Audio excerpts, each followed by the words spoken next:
Padre Celestial, te agradecemos en esta tarde. Nuevamente estamos conectados con los hermanos. Gracias porque podemos usar las ondas de radio, Señor, que tú creaste, Padre. Cuando tú dijiste sea la luz, todo esto estaba creado ya, Señor. Y ahora usamos las ondas de radio para comunicarnos vía internet, Señor, y poder estudiar tu hermosa y preciosa palabra, Señor.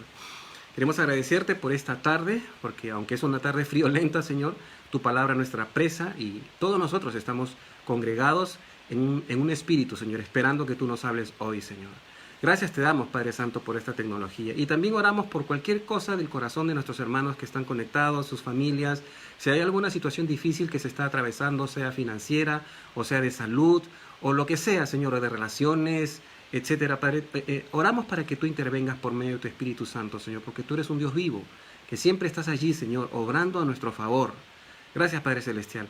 Ilumínanos, Señor, en tu palabra hoy, en esta tarde, Señor, en el precioso nombre de Jesús. Amén. Bueno, hermanos, como es de costumbre, yo primeramente, para no sacar fuera de contexto lo que vamos a estudiar, a mí me gusta dar una leída previa de todo lo que vamos a abarcar. Vamos a leerlo un poquito rapidito porque nos vamos a detener en varios versículos después, ¿no? Entonces vamos a leerlo de una manera un poquito ligera. Segunda de Tesalonicenses, capítulo 2, del versículos del 1 al 12. Dice así: pero con respecto a la venida de nuestro Señor Jesucristo y nuestra reunión con Él, os rogamos, hermanos, que no os dejéis mover fácilmente de vuestro modo de pensar, ni os conturbéis, ni por espíritu, ni por palabra, ni por carta como si fuera nuestra, en el sentido de que el día del Señor está cerca. Nadie os engañe en ninguna manera, porque no vendrá sin que antes venga la apostasía y se manifieste el hombre de pecado, el hijo de perdición, el cual se opone y se levanta contra todo lo que se llama Dios o es objeto de culto, tanto que se siente en el templo de Dios como Dios, haciéndose pasar por Dios. ¿No os acordáis que cuando yo estaba con vosotros os decía esto? Y ahora vosotros sabéis lo que lo detiene, a fin de que a su debido tiempo se manifieste. Porque ya está en acción el misterio de la iniquidad, solo que hay quien al presente lo detiene, hasta que él, a su vez, sea quitado de en medio. Y entonces se manifestará aquel inicuo, a quien el Señor matará con el espíritu de su boca y destruirá con el resplandor de su venida. Inicuo, cuyo advenimiento es por obra de Satanás, con gran poder y señales y prodigios mentirosos. Versículo 10. Y con todo engaño de iniquidad para los que se pierden, por cuanto no recibieron el amor de la verdad para ser salvos. Por esto, versículo 11, Dios les envía un poder engañoso para que crean la mentira, a fin de que sean condenados todos los que no creyeron a la verdad, sino que se complacieron en la injusticia. Bueno, esta porción de Pablo básicamente, como haciendo una pequeña introducción, esta porción de Pablo que Pablo está escribiendo acá básicamente, dijimos en la introducción de segunda de Tesalonicenses que la salutación era casi la misma que la primera de Tesalonicenses porque era una carta en respuesta a que Pablo se había enterado de que los de Tesalónica tenían algunas confusiones respecto al día del Señor y a la reunión de los santos con Cristo Jesús, que él explica en 1 Tesalonicenses 4 hablando del arrebatamiento. Y algunos estaban enseñando por ahí que ya estaban viviendo el día del Señor y que Roma era el anticristo y etcétera de cosas. Y la gente estaba un poco confundida. Y por eso Pablo escribe esto para aclarar lo que había escrito en la primera carta. Entonces, leemos el versículo 1, nuevamente el versículo 2, y explicamos. Dice, pero con respecto a la venida de nuestro Señor Jesucristo y nuestra reunión con Él. Aquí hay que hacer una diferenciación, ¿ya? Pero con respecto a la venida del Señor Jesucristo y nuestra reunión con Él. Dos factores. Os rogamos, hermanos, que no os dejéis mover fácilmente de vuestro modo de pensar. O sea, no te dejes convencer por nada de lo que están diciéndote. Ni os conturbéis, ni por espíritu, ni por palabra, ni por carta, como si fuera nuestra. En el sentido de que el día del Señor está cerca. Entonces, básicamente, Pablo lo que está haciendo es está haciendo una diferenciación entre lo que es el arrebatamiento, ¿no? Y qué diferencia tiene con el día del Señor.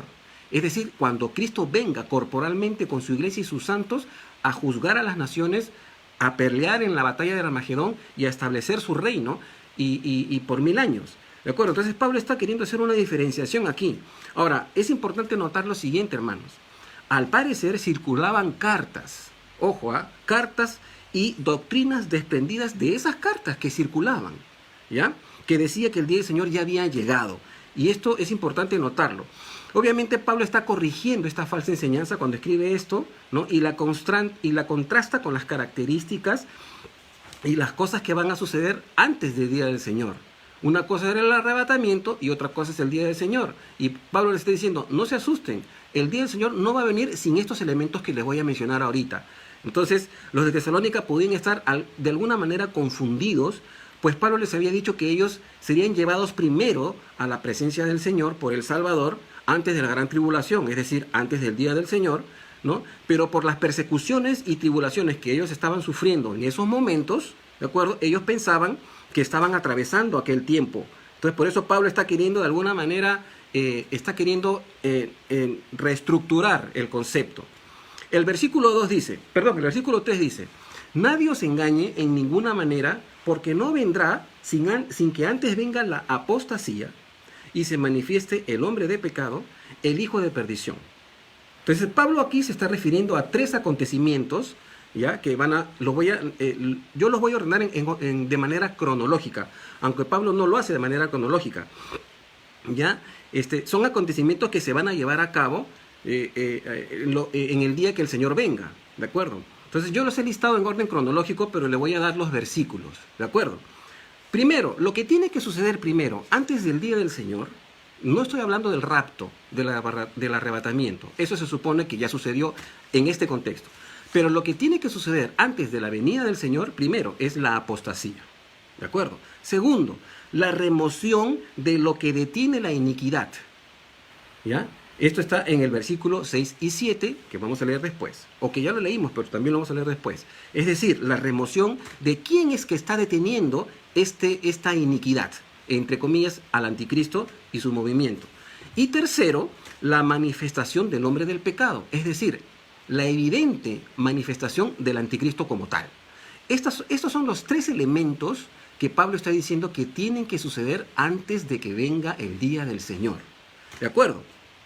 Entonces, vamos a tratar cada uno de estos elementos de una manera un poco precisa para que la gente no se asuste, ¿ya?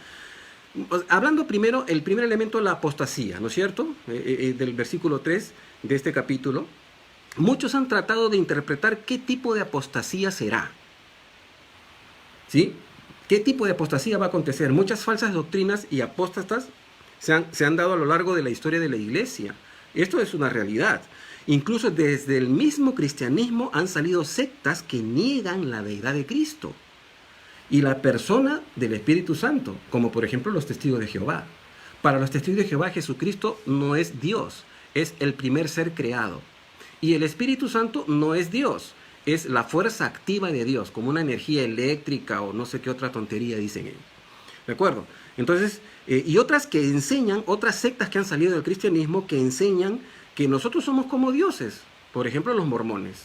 Los mormones usan la misma Biblia que nosotros, pero también tienen su libro mormón, sus doctrinas y convenios, sus 12 perlas, sus otros libros, en donde te sueltan toda su doctrina. Básicamente, cada uno de nosotros somos un Jehová que estamos en un proceso de formación. Somos dioses y cuando ya pasemos a la presencia de Dios, nos convertimos en Dios y entonces nosotros mismos creamos y tenemos nuestro propio universo, etcétera, de fantasía, al estilo Star Wars. Algo así es como que los mormones enseñan en su doctrina. ¿De dónde salieron los mormones y los testigos? Del cristianismo. ¿De acuerdo? De ahí mismo, de personas que recibieron, según ellos, revelaciones especiales. ¿No es cierto? O de repente, por ejemplo, algunos que dicen que tenemos que guardar la ley, como los adventistas. Que nosotros tenemos que cumplir con el sábado, ¿no? Que no se debe comer esto, que no se debe comer el otro. Y nada de esto es en realidad el cristianismo. Entonces, para ser un poco específico o exégeta o un poco detenernos aquí, apostasía viene del griego, básicamente apostasía, se lee igual, ¿de acuerdo? Pero el significado y la connotación que lleva es la deserción de la verdad, o sea, cuando uno deserta. Cuando tú estás en una batalla peleando a favor de tu país, sueltas el rifle y te vas corriendo y te vas al otro país y desertas, es decir, te cambias de bando, ¿ya? Más o menos es la idea, ¿de acuerdo? Deserción de la verdad. Apostasía, apostatar. Ahora, esta palabra apostasía también se interpreta o también significa, por el verbo que contiene, ¿ya? Como que te separas, te estás separando. Incluso se usa para expresar como una carta de divorcio. ¿De acuerdo? Esta es la connotación en el griego que se le tiene a esta palabra, apostasía. A su vez, la palabra raíz o el verbo original, ya que es afistemi en griego, significa remover, significa instigar a la revuelta. Por lo general, significa desistir, desertar, apartar. Entonces, cuando se usa intransitivamente, significa mantenerse apartado. Apo significa apartado. Y histemi, que es la composición que forma apostasía, significa estar de pie soberbiamente, ¿no? O sea, como que tú dices, ya no más, ahora estoy en contra de esto. Entonces, este término apostasía, hermanos, denota que algo teológicamente se tiene que estudiar. ¿Por qué? Porque, por ejemplo, según algunas doctrinas, la salvación no se pierde. Y según otras, la salvación sí se pierde. Otros dicen que un cristiano no puede apostatar porque la perseverancia de los santos, que es uno de los puntos del calvinismo, por ejemplo, depende de Dios y ellos ya están sellados. Pero aquí el asunto de apostasía es que en concreto significa el abandono consentido y voluntario de una fe proba y aprobada. Es decir, una fe que tú has experimentado, has degustado, has sentido con todos tus sentidos y has aprobado y has consentido. Tú mismo voluntariamente dijiste, sí, esto es verdad. Pero luego abandonas eso.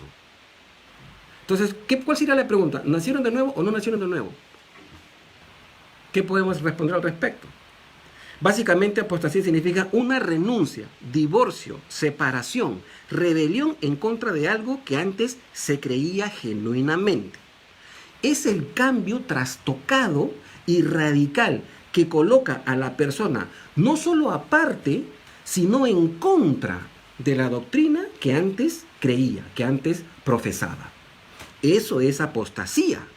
Entonces, esta rebelión que habla Pablo tendrá lugar dentro de la iglesia profesante.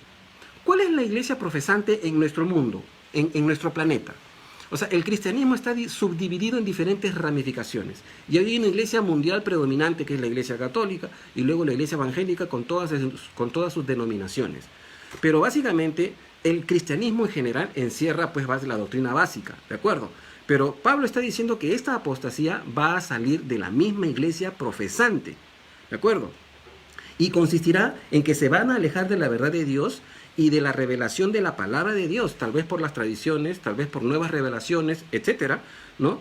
Por supuesto, la apostasía, podemos decir también que la apostasía ha caracterizado a la iglesia desde sus inicios. Desde sus inicios han habido mucha gente apóstata. Desde sus inicios se negaba la divinidad de Cristo Jesús y la persona del Espíritu Santo. Siempre se han negado varias cosas fundamentales de la doctrina cristiana. Entonces, quiero leer con ustedes, porque es importante que lo mencione aquí. No le voy a dar solo las citas, sino que vamos a tomarnos el trabajo de leer estos versículos para que quede registrado. Voy a leer unos versículos que caracterizan la apostasía, que el mismo Pablo y el apóstol Pedro también han escrito. Y estos versículos que les voy a leer, hermanos, no están haciendo descripciones o descripción de las personas del mundo. Está hablando de estas personas que vamos a leer ahorita, salieron o van a salir de la misma iglesia profesante. Salieron de la iglesia primitiva muchos herejes y a lo largo de la historia hasta nuestros días han habido muchas personas que han distorsionado la doctrina, la sana doctrina, y han creado sectas y religiones desastrosas. El primer versículo que les quiero leer es el siguiente, 1 de Timoteo 4, del 1 al 3. Miren lo que dice Pablo hablándole a Timoteo. Pero el Espíritu dice claramente que en los postreros tiempos algunos apostatarán de la fe. Es decir, se apartarán, se pondrán en contra, se rebelarán contra la fe. Escuchando a espíritus engañadores. Y esto es importante. Hay un trasfondo espiritual acá. Espíritus engañadores. ¿De acuerdo? Gente que está mirando espíritus en todos lados.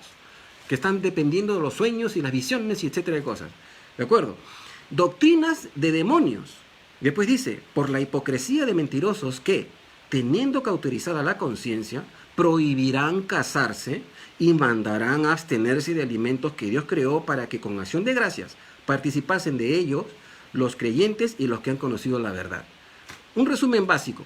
Ustedes ya conocen cuál es la iglesia predominante en el mundo que ordena el celibato. El celibato, es decir, que un sacerdote no se tiene que casar. Totalmente antibíblico, porque Pablo dice, si alguno anhela obispado, buena obra desea, pero es necesario que el obispo sea marido de una sola mujer, o sea, que sea casado. Pero esta iglesia predominante dice, no, los sacerdotes no se pueden casar. A algún papa por ahí se le ocurrió esta cuestión y por eso vemos tantas depravaciones en esa denominación. No quiero hablar del tema, pero me causa un poco de sensaciones. Otro versículo importante. Ahora, haciendo aclaración, lo que yo estoy leyendo, Pablo está hablando de los cristianos. Pablo no está haciendo una descripción de la gente del mundo, porque en la época en donde vivía Pablo, la gente era súper idólatra, eran súper promiscuos, o sea, era una sociedad depravada totalmente. No era necesario que Pablo le explique a Timoteo que el mundo era así. Pablo está haciendo una descripción de que de la misma iglesia van a salir este tipo de personas. ¿Ok?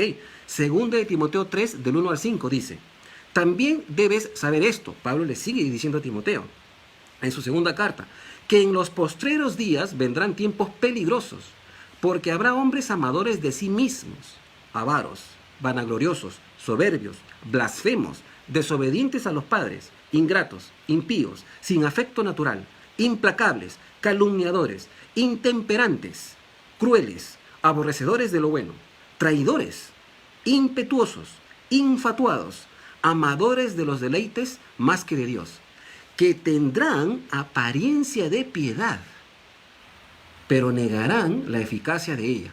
A estos evita. Esto es una advertencia que le estaba diciendo Pablo a Timoteo, porque Pablo está diciendo, en el futuro de la iglesia van a salir este tipo de personas. Y estamos describiendo qué es la apostasía en general, para poder entender el contexto. Segunda de Timoteo, hay otro versículo, segunda de Timoteo 4, del 3 al 4, dice, porque vendrá tiempo cuando no sufrirán la sana doctrina, es decir, no tolerarán, no la soportarán, dice en el griego original cuando dice no sufrirán, sino que teniendo comezón de oír, se amontonarán maestros conforme a sus propias concupiscencias y apartarán de la verdad el oído y se volverán a las fábulas. Es lo que vemos ahora en nuestros tiempos, hermanos. Hay muchas sectas y muchas religiones que profesan a Cristo, pero de otra manera. Hay una tipa en la red que se llama Cristo Lisbeth, no sé qué cosa, que dice que es Cristo, que ella es la esposa de Dios. O sea, son locuras totales. Pero la gente cree eso. No sé si lo creen genuinamente o están comercializando o ganando dinero, no lo sé, pero lo creen. Y esto es lo que dice Pablo a Timoteo. Ahora, miren lo que dice en segunda de Pedro. Pedro también habla de esto, del carácter apóstata de la apostasía, que ya está en acción, según Pablo está diciendo. Pero hubo también falsos profetas entre el pueblo, segunda de Pedro 2, del 1 al 3. Pero hubo también falsos profetas entre el pueblo, como habrá entre vosotros falsos maestros, que introducirán encubiertamente herejías destructoras y aún negarán al Señor que los rescató, atrayendo sobre sí mismos destrucción repentina, y muchos seguirán sus disoluciones, por causa de los cuales el camino de la verdad será blasfemado. Y por avaricia harán mercadería de vosotros con palabras fingidas. Sobre los tales ya de largo tiempo la condenación no se tarda y su perdición no se duerme. Hace tiempo veía en un canal cristiano, lamentablemente, o una señal cristiana, en donde había un altar con un montón de papeles puestos y decían, danos el 10% de tu deuda y nosotros oramos y Dios te va a sacar de tus deudas. Y la gente regalando su plata. O sea, bueno, continuamos, hermanos. Segunda de Pedro 3, del 3 al 4, también habla de esto. Sabiendo primero esto, que en los postreros días vendrán burladores, andando según sus propias concupiscencias, y diciendo, ¿dónde está la promesa de su advenimiento? Porque desde el día que los padres durmieron, todas las cosas permanecen así como desde el principio de la creación. ¿Estás creyendo tú en el rapto? ¿Tú crees? Eso es mentira, es un cuento. Eso no existe. Ahorita lo escuchamos. Y Pedro ya lo estaba diciendo. Pedro lo estaba diciendo hace 2000 años. El versículo 17 de ese mismo capítulo dice, así que vosotros, oh amados, sabiéndolo de antemano, guardaos, no sea que arrastrados por el error de los inicuos, caigáis de vuestra firmeza. Repito, estas características que estamos viendo ahorita, no está haciendo una descripción de la gente del mundo. está haciendo una descripción de gente que va a salir de la iglesia. Gente que al principio creyó y luego apostató de la fe, como este Julius Wellhausen, que propuso un montón de estudios bíblicos y la alta crítica y quisieron desvirtuar la Biblia y concluyeron de que nunca Moisés escribió el Pentateuco y que solo fueron historias recabadas a lo largo del exilio y de pronto la creación, la narrativa, el diluvio es pura mentira, y etcétera. Y el Jesús histórico en realidad nunca existió, que solamente es un objeto de fe, pero de una manera esotérica. O sea, y usando la misma Biblia. Discúlpenme que me sobreexalte, hermanos, pero usando la misma Biblia. ¿De acuerdo? Entonces, salen del pueblo cristiano. Y esta apostasía es la que estamos explicando. Miren lo que dice en Hechos 20, del 28 al 30. Esta porción es cuando Pablo, esta porción de la escritura de Hechos es cuando Pablo se está despidiendo de la iglesia y él estaba en Mileto y mandó a llamar de Éfeso a muchos ancianos para que llegaran a la iglesia porque él tenía un discurso que decirles. Y miren lo que les dice, cuando Pablo se estaba despidiendo. Por tanto, mirad por vosotros y por todo el rebaño en que el Espíritu Santo os ha puesto por obispos, para apacentar la iglesia del Señor, la cual él ganó por su propia sangre. Porque yo sé que después de mi partida entrarán en medio de vosotros lobos rapaces, que no perdonarán al rebaño, y de vosotros mismos se levantarán hombres que hablen cosas perversas, dice, y de vosotros mismos se levantarán hombres que hablen cosas perversas para arrastrar tras de sí a los discípulos. Entonces, según Pablo, siempre tuvo en mente que la apostasía va a proceder de la iglesia profesante, de la iglesia de Cristo. Pedro también advierte que de la iglesia saldrán hombres apóstatas. Entonces, podemos concluir, tal vez nunca fueron salvos o tal vez sí. No lo sabemos, solo Dios lo sabe. ¿De acuerdo? Pero una cosa es cierta. Hebreos dice, ¿no? Después de haber gustado de los poderes del siglo venidero, ahora pisotean al Hijo de Dios y tienen por inmundo la sangre del pacto. Entonces, es importante que notemos esto. ¿Por qué? Porque la apostasía que se avecina, hermanos, ya está en acción. Pablo dice, porque ya está en acción el misterio de la iniquidad, desde sus tiempos, desde sus días, hasta la fecha. ¿De acuerdo? Entonces, hay unas citas que no las voy a leer, pero hablan del anticristo y se las voy a dejar para que ustedes, ahí en el video, para que ustedes las puedan buscar después. Primera de Juan 2.18, Primera de Juan 2.22, Primera de Juan 4.3, Segunda de Juan 1.7. Esto básicamente habla del anticristo, ustedes lo pueden leer después, porque quiero continuar. Entonces, para resumir lo que es la apostasía, ¿no? O sea, la apostasía que se avecina no necesariamente va a ser anticristiana, y esto hay que notarlo. ¿Saben por qué? Porque hay muchos cultos que usan la Biblia, muchas sectas diabólicas, ¿no?, que usan la Biblia. Porque si alguien dice que Cristo Jesús no es el verbo de Dios encarnado, que es el mismo Dios que habló con Moisés en la zarza ardiente, es un blasfemo. Está negando la deidad y la divinidad de Cristo. Si niegan al Padre y al Hijo, esos son los versículos que les acabo de decir de Primera de Juan, si niegan al Padre y al Hijo, entonces ellos son el anticristo. Niegan la divinidad de Cristo Jesús. Ellos son el anticristo. Entonces, puede ser de que tengan señales piadosas, puede que sigan usando la Biblia, ¿de acuerdo? Estos apóstatas, pero de alguna manera con otros libros, como ya vemos algunas sectas ahora, que te predican con su Biblia, pero luego te sacan todos sus libros y su arsenal de doctrinas que no están en la Biblia. Entonces, muchas denominaciones tergiversan la Biblia para que respalde sus depravaciones. Y muchos otros toman la Biblia de manera esotérica, es decir, netamente simbólica. En realidad no contiene historia, solo contiene fábulas, contiene cuentos, simbolismos. Entonces lo que está en la Biblia no es literal. Es lo que dicen estas personas. No es literal todo lo que se lee allí. Todo tiene un sentido figurado. Hay que saber interpretar estas fábulas y estos cuentos. Y toman la palabra de Dios para desvirtuar la misma palabra de Dios y para defender sus pensamientos y su doctrina. Como dice, conforme a sus concupiscencias hablarán. Ahora, esta apostasía ya está en acción, ya está trabajando, está entretejiéndose, ¿de acuerdo? Entonces tenemos que ser conscientes. Pablo dice que lo que tiene que suceder antes de que venga el día del Señor es la apostasía. Sin embargo, la apostasía ya viene sucediendo desde la iglesia. Pero esta apostasía que habla Pablo va a ser una apostasía mucho más magnificada, mucho más grande, mucho mayor. Ya hay personas que se autodenominan Cristo, como este tal Manuel Miranda, que no creo que ya se murió, que se talló el 666, un loco por ahí. Entonces, el segundo elemento del que habla Pablo es la remoción de lo que detiene la iniquidad en su máximo esplendor. Esto está en los versículos 6 y 7 que acabamos de leer al principio del video.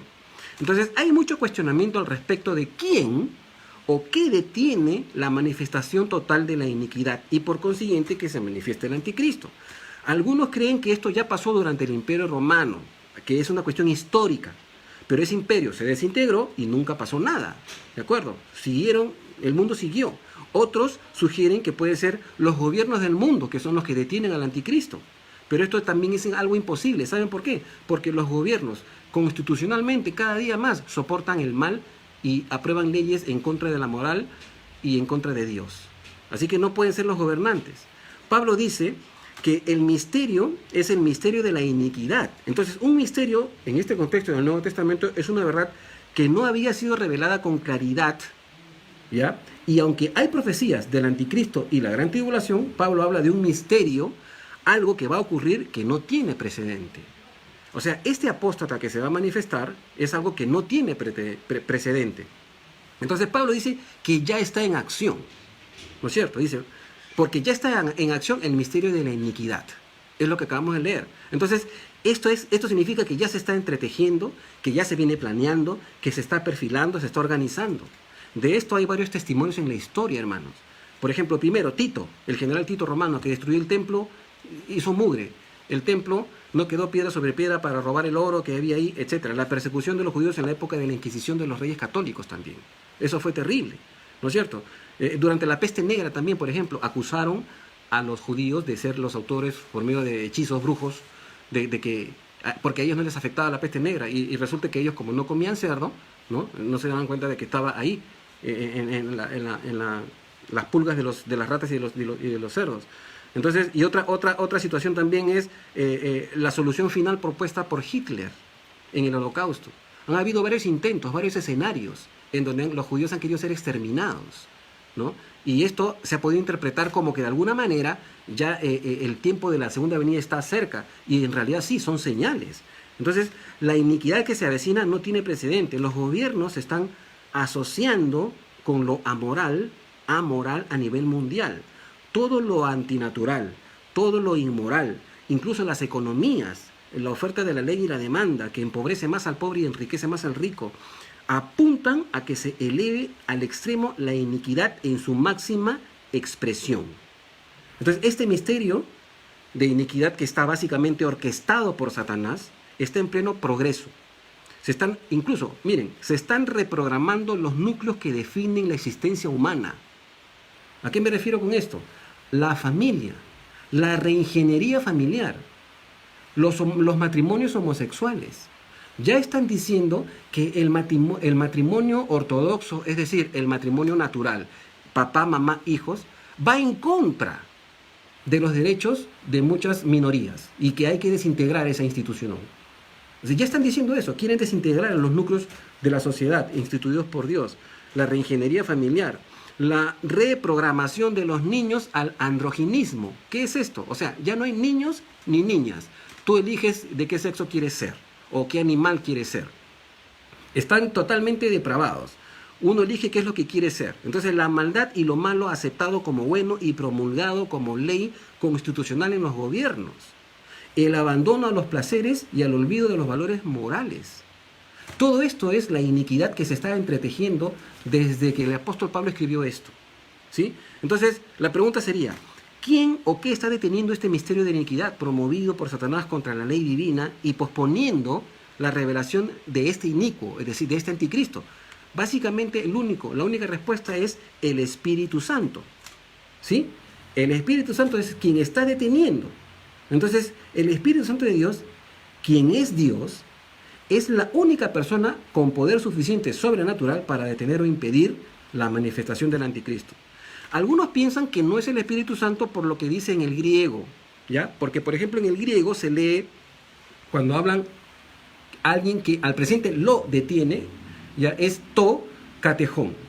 Y este to es un artículo neutro, pero en realidad esto no tiene ningún problema, porque este artículo neutro, el mismo Jesús lo usa para referirse al Espíritu Santo en Juan 14:26, en Juan 15:26, en Juan 16:13 al 14. Entonces, no hay ninguna duda de que Pablo se está refiriendo al Espíritu Santo. Entonces, básicamente es un problema que se quiere desvirtuar, que en realidad que no es el Espíritu Santo quien detiene al anticristo, pero sí lo es, ¿no? Entonces, en segunda, más abajito nomás, en segunda de Tesalonicenses capítulo, en el versículo 7, ya no se usa el neutro, sino se usa el masculino, el jo catejón, ¿ya? Es decir, ¿quién? Es decir, él al presente lo detiene. Ya está hablando él como masculino. Él está deteniendo al anticristo.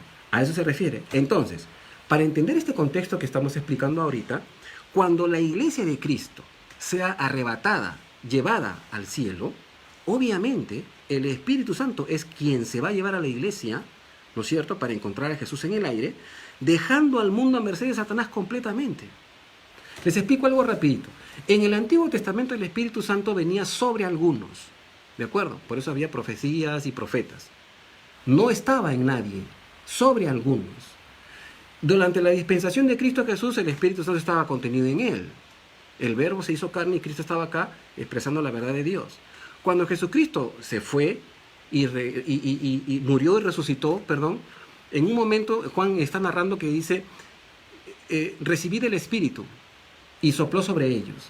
Entonces el Espíritu Santo recién después de la resurrección y ascensión de Cristo puede ser derramado y entrar en las personas de manera personal.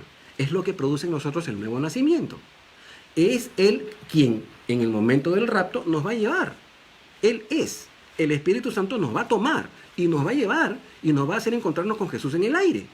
Es el Espíritu Santo quien es el que va a operar el rapto. Por eso es que Él está deteniendo. En otras palabras, la iglesia es luz y sal de este mundo. Cuando la iglesia sea raptada, se va a manifestar este inicuo, este hombre de pecado. Entonces, el Espíritu Santo, por medio de la iglesia, en todos los siglos, ha interactuado con la humanidad. Cuando termine su dispensación, es decir, su ministerio del Espíritu Santo, se irá con la iglesia de Cristo. Y es inimaginable lo que se viene a un mundo en donde la divinidad se ha apartado por completo de la humanidad. El tercer elemento, ya vimos el primero, la apostasía. El segundo, la remoción de quién es el que detiene la iniquidad. Y el tercer elemento, la manifestación del hombre de pecado. ¿Quién es este hombre de pecado? ¿Quién es este anticristo? ¿Quién es? ¿De dónde sale? ¿De dónde proviene? ¿Qué relación tiene con el mundo? ¿Qué relación tiene con Israel? ¿Qué relación tiene con los gentiles? Vamos a estudiar. El versículo 4, lo vamos a releer. Miren lo que dice del capítulo 2 de 2 de Tesalonicenses que estamos estudiando ahorita. El versículo 4 dice, el cual se opone y se levanta contra todo lo que se llama Dios o es objeto de culto, tanto que se siente en el templo de Dios como Dios, haciéndose pasar por Dios. Qué interesante, ¿no? Esta persona, este anticristo, se va a hacer pasar por Dios. Ahora, a Dios nadie lo ha visto. A quien sí han visto es a Cristo Jesús. Entonces es un imitador de Cristo Jesús. Básicamente eso. Vamos a describir ahora esto, ¿ya? También se le conoce a este anticristo como la bestia que sube del mar, en Apocalipsis 13, del 1 al 10. El pastor Fernando, cuando llegue a esos capítulos, le va a explicar esto. La bestia escarlata de Apocalipsis 17.3, ¿no? O simplemente la bestia. Y se encuentra también en Apocalipsis 17.8, 17.16, 19, del 19 al 20 y capítulo 20, versículo 10 de Apocalipsis. También es el anticristo de 1 Juan 2.18, que son los versículos que les mencioné para que ustedes los busquen en sus casas. Entonces, este es un pseudo Cristo. Es una imitación de Cristo, es el enemigo de Dios, ¿ya? Y será una persona de carne y hueso. ¿Por qué digo esto? Porque hay algunas religiones, o algunas sectas, que profesan de que el anticristo es un sistema de cosas, es un sistema político, o es algo así como una organización. Y están culpando a organizaciones internacionales mundiales, asociaciones de países. Pero no, este va a ser un anticristo de carne y hueso. No es un principio, no es un sistema, ni una sucesión de individuos. Tal persona todavía no se ha identificado en el escenario de la vida de la humanidad. Todavía no se ha manifestado porque el Espíritu Santo que está en la iglesia lo está reteniendo. Para entender este personaje tenemos que retroceder, perdón que me atore porque estoy emocionado. Para entender este personaje tenemos que retroceder a las profecías de Daniel. ¿Ya? Y en Daniel capítulo 11, versículos 36 y 37, hay alguna descripción de este señor. ¿De acuerdo? Y el rey, leo de nuevo, Daniel 11, 36 al 37. Y el rey, o sea, este anticristo, hará su voluntad y se ensoberbecerá y se engrandecerá sobre todo Dios. Y contra el Dios de los dioses hablará maravillas y prosperará hasta que sea consumada la ira, porque lo determinado se cumplirá. Escuchen esto, del Dios, versículo 37, del Dios de sus padres no hará caso, ni del amor de las mujeres, ni respetará a Dios alguno, porque sobre todo se engrandecerá. Qué interesante, está así como hizo los salmos de descripción de Judas, así Daniel está haciendo descripción del anticristo. Entonces, aparentemente, según estos versículos, yo no diría aparentemente, pero según estos versículos, el anticristo va a ser del linaje judío. ¿Por qué? Porque dice del Dios de sus padres. Ahora, aunque no necesariamente tenga que nacer en Israel, porque ustedes saben que los judíos conservan su linaje, aunque hayan nacido en Etiopía, en Egipto, en Argentina, en donde sea, siguen siendo judíos. ¿De acuerdo? No necesariamente ha tenido que nacer allí, pero va a tener ascendencia judía. Entonces sería la única coincidencia, ¿ya? Su ascendencia judía sería la única coincidencia que le permitiría sentarse en el trono de Dios, en el templo de Dios que se construirá en Jerusalén, porque este templo se va a construir, como está en la profecía de Daniel 9, ¿no? Y en la semana 70 y en el periodo de la gran tribulación. O sea, este señor tiene que ser de ascendencia judía. ¿De acuerdo? De repente, no necesariamente nacido en Israel, ha podido nacer en cualquier parte del mundo, pero va a tener que... ¿Por qué? Porque la lógica lo dice. Ningún judío va a permitir que un gentil, que no tiene sangre hebrea, entre al templo de Dios y al lugar santísimo, donde va a estar el arca del pacto. Ahora, hay algunos que piensan, lo tengo que decir, que posiblemente sea gay. ¿Por qué digo esto? Porque dice el versículo, lo leo otra vez, del Dios de sus padres no hará caso, ni del amor de las mujeres. Qué extraño, me parece, o qué coincidente, me parece, que ahora los lobbies LGTB y la izquierda y todos los movimientos socialistas y todos los movimientos que se están sucediendo en el mundo tienen que ver con esto. El arco iris y la banderita y las marchas y el orgullo, el Día Nacional del Orgullo Gay y todo. O sea, cada día esto protagoniza más, porque ya está en acción el misterio de la iniquidad. Lo dijo Pablo hace 2000 años. Entonces es posible que este anticristo de repente o sea muy afín a ser gay o ser gay, no lo sabemos. Pero dice acá, el versículo lo dice, del amor de las mujeres. Dice, del Dios de sus padres no hará caso ni del amor de las mujeres. Vamos avanzando rapidito. Características de su personalidad, de este anticristo. Básicamente son extractos de versículos bíblicos. Rey altivo de rostro y entendido enigma, Daniel 8:23. Hombre de iniquidad, hijo de perdición, lo que estamos leyendo, 2 Tesalonicenses 2:3. El inicuo, lo que estamos leyendo, 2 Tesalonicenses 2:8. Consejero de Belial, Nahum 1:11. Pastor inútil, Jeremías 11 del 16 al 17. Ustedes tienen el video, pueden buscarlo después. Entonces es evidente que el anticristo es un israelita. Él imitará al Señor Jesucristo con toda clase de poderes y falsas palabras para poder engañar a Israel y hacer un pacto con ellos, como dice la semana en Daniel, en el estudio de la semana, y por otra semana más hará pacto con muchos, ¿de acuerdo? Hará señales milagrosas y prodigios mentirosos, haciéndose pasar por el Mesías que Israel está esperando, y lo logrará. E Israel lo aceptará como su verdadero Mesías. El anticristo tendrá que ser judío porque Israel no aceptaría a su Mesías, que su Mesías no perteneciera a una de las tribus de Israel. ¿De acuerdo? Miren lo que dice Juan capítulo 5, versículo 43. Hablando Jesús dijo, yo he venido en nombre de mi Padre y no me recibís. Si otro viniera en su propio nombre, a ese recibiréis. Miren lo que dice Mateo 24, 14 al 15. Y será predicado este evangelio del reino en todo el mundo para testimonio a todas las naciones, y entonces vendrá el fin. Por tanto, cuando veáis en el lugar santo la abominación desoladora del que habló el profeta Daniel, entre paréntesis, el que le entienda, esta abominación desoladora es básicamente lo que Pablo está describiendo, tanto así que se mete al templo de Dios, haciéndose pasar por Dios, se sienta en el trono de Dios diciendo yo soy Dios. ¿Sí? Entonces, ahora, El tiempo que este anticristo va a gobernar es corto. Les doy simplemente el capítulo para que ustedes lo busquen en su casa. Lean Daniel capítulo 11, que habla del anticristo y todo lo que va a pasar con esta persona. ¿Ya? Pero su tiempo va a ser relativamente, su protagonismo va a ser relativamente corto, 7 años de protagonismo. Obviamente será un adulto cuando entre en escena, pero Jesús lo matará personalmente. No solo no solo él se opondrá a todo lo que es religión, sino a toda clase de culto, todo tipo de lo que sea religiosidad, él se va a oponer. Miren lo que dice Zacarías capítulo 11, desde el versículo 15, para ya terminar con este anticristo.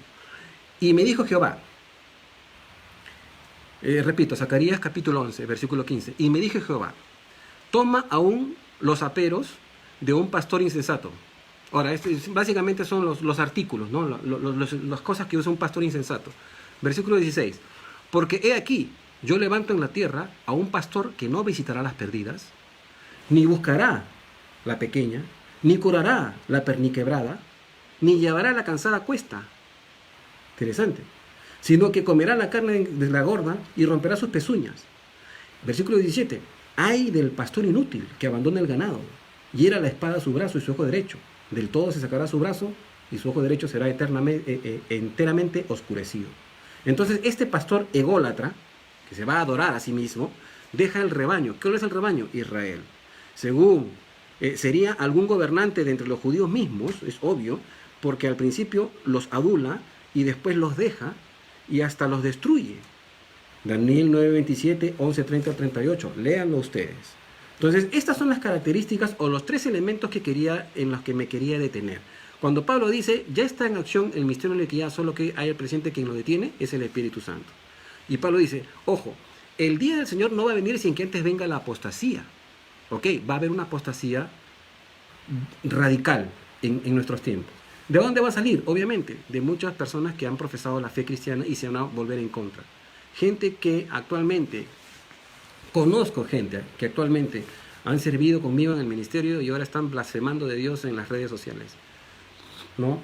Soy un ateo nacido de nuevo, por ahí escuché una frase. Con mucha pena lo digo, pero conozco, lo he vivido.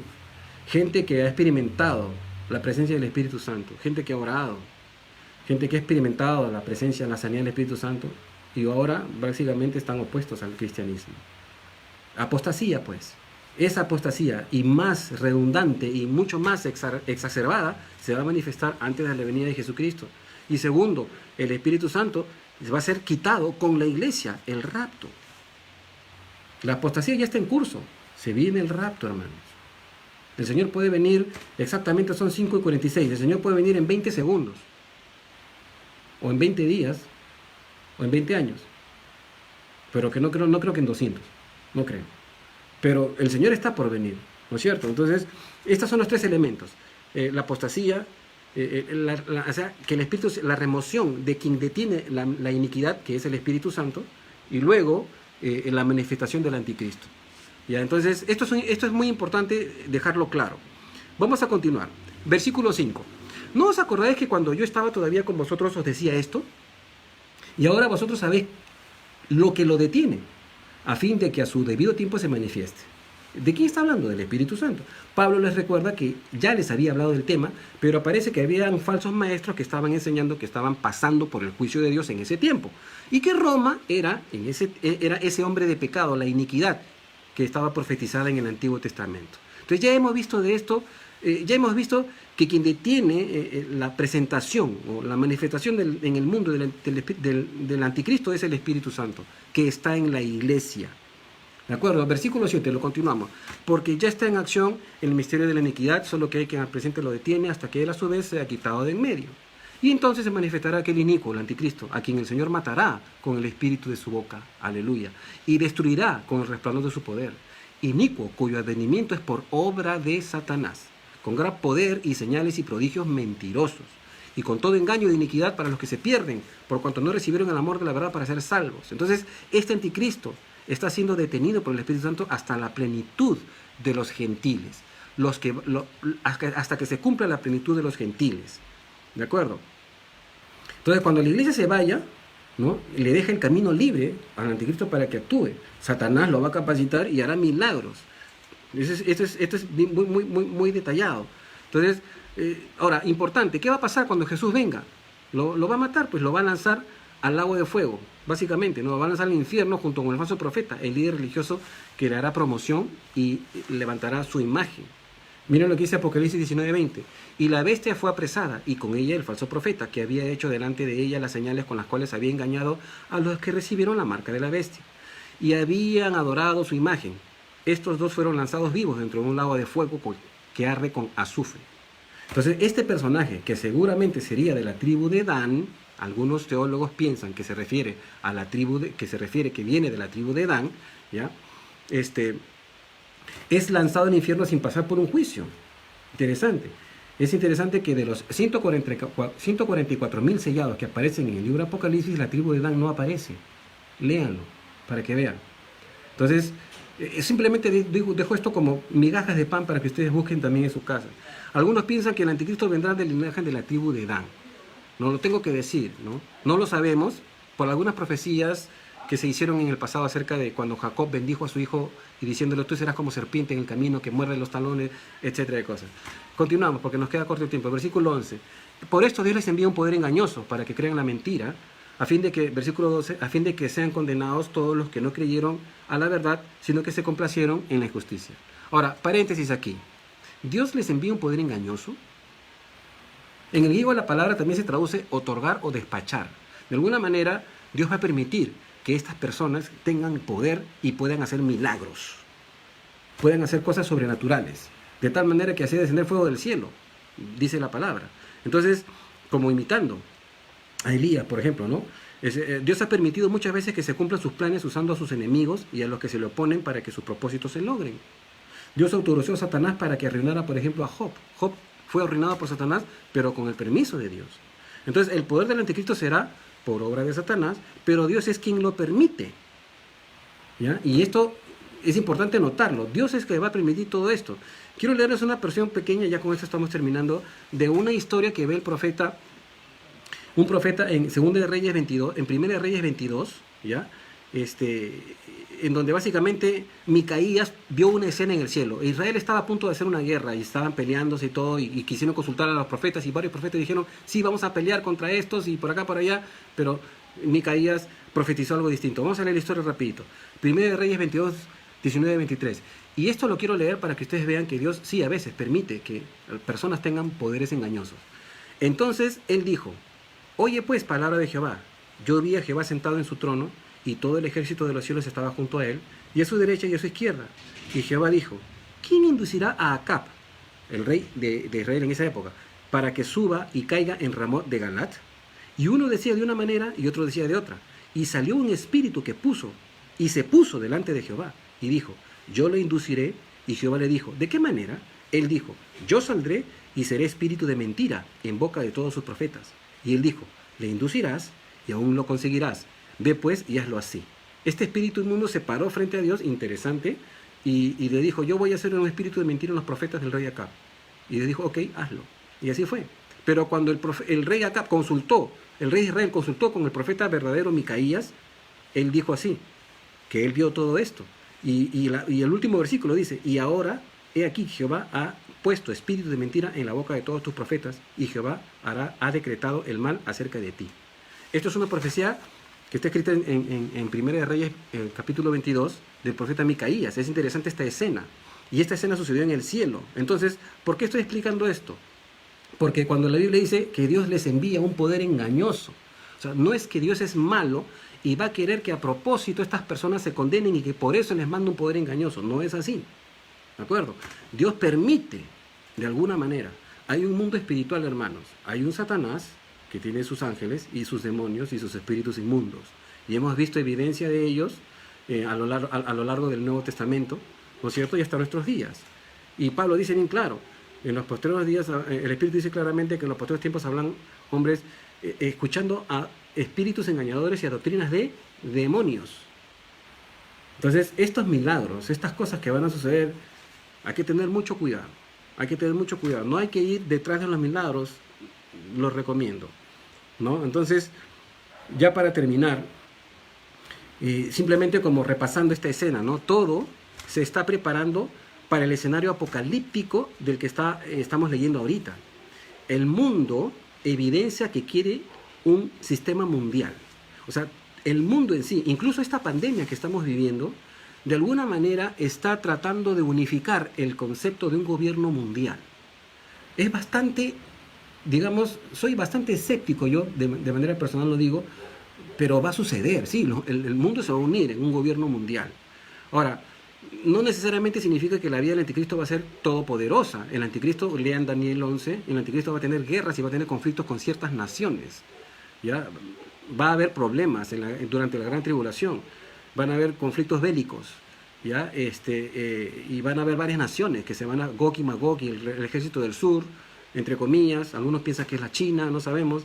Pero van a suceder varias cosas cataclísmicas durante ese tiempo. Entonces, todo el mundo, de alguna manera, evidencia que quiere un sistema mundial, un líder mundial. Y las organizaciones mundiales actuales están haciendo ensayos para controlar las sociedades de las naciones. ¿No? ¿Por medio de qué? De las ideologías, el control de la natalidad, el adiestramiento en los colegios, en las universidades, ¿no es cierto? La reingeniería de la familia, los derechos imperativos y excluyentes de los grupos sociales minoritarios que son punta de lanza para combatir lo que Dios ha establecido. Hombres y organizaciones que subvencionan las más horrorosas organizaciones amorales y asesinas del planeta. Este tal Soros, o un montón de millonarios del mundo que subvencionan el plan Parenthood para abortar. Subvencionan a la izquierda, subvencionan un montón de organizaciones disque políticas asesinas, terroristas, revolucionarias. Y es interesante, todo está, como la ley del embudo le llamo yo, todo está convergiendo a un solo punto, ¿no? Entonces son sistemas políticos represivos y anticristianos. Entonces teníamos que estar en constante oración, hermanos, porque nosotros amamos a muchas personas, ¿no? Y quisiéramos que todos los que conocemos sean salvos. Pero no solamente predicamos nosotros, predican también ellos. Los testigos de Jehová siguen predicando, los mormones siguen predicando. Aunque cada vez que pasa por un templo mormón siempre para vacío. No sé cómo, de dónde saca tanto dinero, pero bueno. Siempre para vacíos los templos. Pero, o sea, ellos también siguen predicando. Y las otras sectas también siguen predicando. Y nosotros, le digo esto ya como para cerrar, nosotros los cristianos, hermanos, no somos ecuménicos. ¿De acuerdo? No tenemos nada que ver con los testigos de Jehová, con los mormones, ni con los adventistas, ni con la Iglesia Católica. Y no somos políticos tampoco. Predicamos el Evangelio, a Jesús como Salvador personal. La Iglesia no ha sido llamada a cambiar a una nación, ha sido llamada a cambiar al individuo, a una persona. Jesús dijo, id y haced discípulos a las naciones. No dijo, hagan a las naciones discípulos. No dijo eso. Entonces tenemos que orar por quienes amamos. ¿Por qué? Porque pueden ser engañados y pueden ser predicados por otras personas. Hay gente que está buscando a Dios, pero de alguna manera, si algún testigo le predica, puede ser que crea en esa doctrina diabólica que niega que Cristo Jesús es Dios. Entonces tenemos que estar orando por nosotros, como dice Pablo, ¿no? Para que no nos deslicemos. Y también por los quienes amamos. Porque el tiempo está cerca, la venida del Señor está cerca. Y cada vez, cada día que pasa y cada cosa que vemos está siendo permitida por Dios. Entonces ya para cerrar, hermanos, ya lo vengo diciendo como 3 veces, perdón, pero básicamente hemos visto esto. Antes de la venida del Señor hay 3 elementos básicos. La apostasía, que ya está en curso, pero que se va a manifestar de una manera más exacerbada en estos últimos tiempos. La remoción de aquel quien impide la manifestación de la iniquidad en su totalidad y por consiguiente al anticristo, quien es el Espíritu Santo, que está en la iglesia, que cuando la iglesia se vaya, el Espíritu Santo se la va a llevar. Y ya no va a haber Espíritu Santo aquí. Y hay mamita linda. Y tercero, la manifestación del anticristo. Estas cosas van a preceder, van a venir primero antes del retorno de Cristo Jesús con sus santos, su iglesia y sus ángeles. Y esto que estoy diciendo va a suceder después del arrebatamiento. Primero es el arrebatamiento, luego la manifestación del hombre de pecado. Y luego la venida de Cristo Jesús. Entonces, hermanos, quiero dejarlos con esto, no les quiero robar más tiempo, son 5:58. Ha sido un gusto estar conectados con ustedes.